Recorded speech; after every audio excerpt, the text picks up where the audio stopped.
Russia deployed stealth fighters over Omsk to stop it.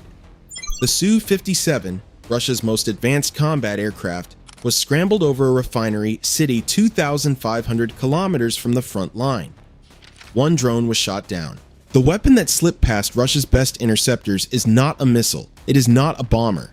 It weighs less than a family car, costs a fraction of what Russia spent trying to stop it, and can now reach almost any target west of the Ural Mountains.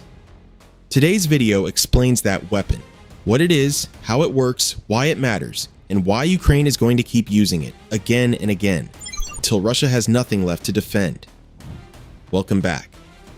Let's start with the basics, because understanding this drone changes how you understand the entire war. Mini payoff. The weapon used in the Omsk strike is called the FP-1 Extended Range, or FP-1ER. It is produced by a Ukrainian company called Firepoint, and it is the latest evolution of a drone family that began in May 2025 and has been upgraded continuously ever since. So what is it exactly?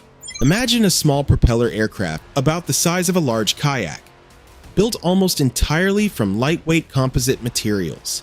It has wings, it flies at low altitude, it navigates autonomously without a pilot controlling it in real time, using GPS and increasingly, according to experts, elements of artificial intelligence for target recognition and route adjustment. You cannot simply jam it with electronic warfare the way you jam a remote-controlled drone, because there is no live signal to jam. It finds its own way. What makes the FP-1ER different from earlier versions is in the name Extended Range. The aircraft has been redesigned with longer wings and additional fuel tanks integrated into the fuselage. Those extra tanks give it the fuel to fly much further. According to military analysts, it can now reach targets up to 3,400 kilometers from its launch point. To put that in context, Moscow is roughly 800 kilometers from Ukraine's border. Omsk is 2,500. St. Petersburg is 1,200. Nearly every significant industrial and energy facility in Western Russia is now within reach of a drone that costs a fraction of a cruise missile and can be built at scale. The trade-off is speed. The FP-1ER flies slowly enough that Russian reconnaissance aircraft can spot it if they know where to look. That is its main vulnerability. And the geography of the problem matters here. Russia has thousands of kilometers of territory to defend. Air defense coverage is not and cannot be uniform across that entire space. The zones near Moscow and Crimea are relatively dense. The zones near Omsk, 2,500 kilometers from the front, had never been a priority for air defense investment because no adversary had ever been able to reach there. That assumption is now obsolete. Russia must now choose between concentrating its diminishing air defense resources near the capital and critical facilities, or spreading them thin across an entire continent. There is no good answer to that choice, but Ukraine has shown it can work around the speed limitation through mass, sending enough drones simultaneously that air defense systems cannot intercept all of them. In Omsk, Russia's best fighters tried and failed to stop most of the wave. The warhead the FP-1ER carries weighs up to 105 kilograms. That is not large by missile standards. But for a logistics target, a fuel storage tank, a refinery processing unit, a bridge support column, a radar installation, 105 kilograms of precisely placed explosive is more than sufficient to cause damage that takes months to repair. And the cost comparison is decisive. A Russian Zircon hypersonic missile costs approximately $8 million per unit. An Iskander ballistic missile, around $3 million. An FP-1ER costs a fraction of that. Russia is spending millions to intercept weapons that cost hundreds of thousands. That ratio is not one Russia can sustain. Now let's look at how Ukraine deploys this system, because the weapon only makes sense inside the doctrine it serves. Ukrainian Army officer Max Mazly, speaking at the Center for Strategic and International Studies in Washington, described a three-layer drone architecture that Ukraine has built over the past 2 years. The first layer covers the immediate front, roughly 50 kilometers. Short-range drones handle reconnaissance, targeting support, and direct attack on Russian positions. The second layer covers 100 to 150 kilometers behind the front. This is where logistics, supply convoys, ammunition depots, fuel trucks come under pressure. The Hornet drone operates here, effectively blockading the Crimean land corridor by hunting military vehicles on the roads behind the lines. The third layer is the FP-1ER and the FP-5 Flamingo, strategic depth. These weapons do not attack the army at the front. They attack the infrastructure that makes the army possible. The refinery that produces the fuel, the rail junction that moves the ammunition, the radar that guides the air defense, the factory that builds the missiles. Military analyst Marco Mossad of the Middle East Policy Council in Washington described this shift precisely.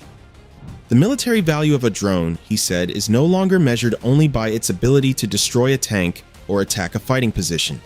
It is measured by its potential to knock out a bridge, a ferry, a fuel depot, or an air defense system. Drones are now part of a comprehensive war against logistical networks, not just against military targets, and the production numbers backing this doctrine are extraordinary. In 2022, Ukraine produced a few thousand drones. In 2024, it produced 2.2 million. In 2026, production is planned to reach 7 million units. Ukrainian companies have formed joint ventures with Western partners, including in Germany, where Frontline Robotics and the Bavarian startup Quantum produced the multi-purpose Linsa drone together in Göttingen. The FP1ER is already being upgraded further. The FP2 variant carries a 200-kilogram warhead, nearly twice the explosive payload at the cost of reduced range. The FP5 Flamingo carries a 1,000-kilogram warhead and is used against hardened industrial targets. And across all variants, Mossad confirmed that newer models now incorporate AI-linked navigation and targeting capabilities, whose specific details remain classified. Now, connect this back to Omsk and to what happens next. Russia's fourth largest refinery, 10% of the country's refining capacity, hit for the first time ever. The Euromaidan analysis put it plainly: there is every reason to believe Ukraine will strike Omsk again, and again, and again. Because that is the logic of a weapon that is cheap to produce, impossible to fully intercept, and gets more effective as Russia's air defenses thin out. Every Pantsir destroyed reduces the coverage. Every radar knocked out increases the corridor. Every strike makes the next one easier. One more development from the NATO summit in Ankara belongs in this picture. Zelensky reached an agreement with Trump. Ukraine will be allowed to produce Patriot air defense missiles under license. That means Ukraine can now manufacture the weapon it needs to defend against Russian ballistic missiles and Zircon hypersonic strikes. The offensive drone campaign and the defensive missile capacity are being built simultaneously. Mossad put it best: these new drones give Ukraine an advantage, not because it suddenly has a wonder weapon, but because they are cost-effective, efficient, reproducible, and scalable. Those are the four qualities that decide a long war. Zelensky captured the whole picture with a smile in Ankara. Trump asked whether he would be willing to travel to Moscow for peace talks. "That is difficult," Zelensky replied. "There are many Ukrainian drones there." The joke contained more truth than humor. The program that started as improvised quadcopters in 2022 is now a 7 million unit industrial operation capable of reaching any city in Western Russia. And it is 4 years into a development curve that shows no sign of flattening. Russia is being attacked from every direction. Its infrastructure is burning. Its air defenses are thinning. And the drone that flew to Omsk is still being improved.